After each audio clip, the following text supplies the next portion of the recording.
Just a report from the Associated Press now. According to Turkey's National Intelligence Agency, the coup attempt has been repelled. Also, there's, it's a fluid situation. The military is taking position outside of the Taksim Square in Istanbul, occupying part of that region, also firing weapons into the air. Military helicopters, again, flying over Istanbul. And meanwhile, here in the United States, President Obama is urging all parties in Turkey to support the democratically elected government of President Erdogan. Now, we've heard from Dick Morris and Rita Cosby just a few moments ago that we here in America should be cheering for the ouster of Erdogan. Let's welcome in a man who might know better than myself about whether this is a good thing or a bad thing, Jonathan Gilliam. He's a former Navy SEAL and FBI agent. He's also the president of the American Council on Public Safety. Jonathan, thanks for being with us. So they're saying now that the coup attempt in Turkey has been repelled. What's your take?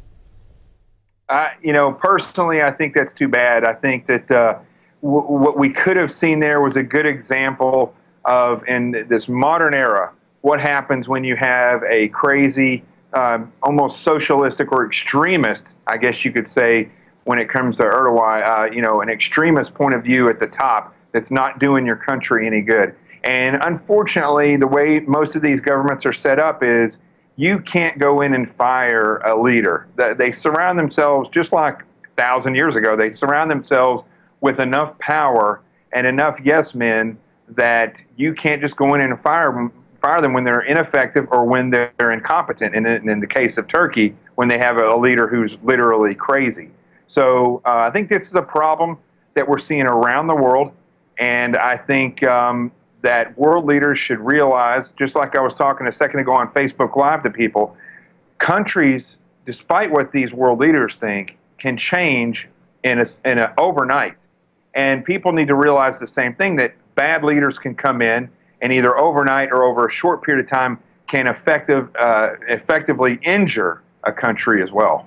Yeah, we, of course, cheer for democracy, but sometimes democracy isn't the same. It's not the same in Turkey. It's not the same in Russia. They're supposedly or ostensibly democratic nations, but we know they're not, Jonathan. And that's about all the time we have. It's great to have you. Sorry we had a little connection trouble in the onset. We were glad to get your take on what happened in Turkey and what's going on in Nice. And Jonathan, real quickly, some concerns about Cleveland and Philadelphia. Will they be able to keep the convention safe?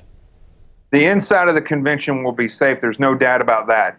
The problem is the civilians that are going to be outside of the convention. I see trouble, and I see the same tactics that's used by ISIS or any other terrorist group. BLM, anarchists, and Black Panthers, those are all terrorist groups, and that's what I fear is on the outside of these conventions. All right, well, we hope everybody is safe, no matter your political affiliation. No one wants to see violence at these types of events. Great to see you, Jonathan. Got it.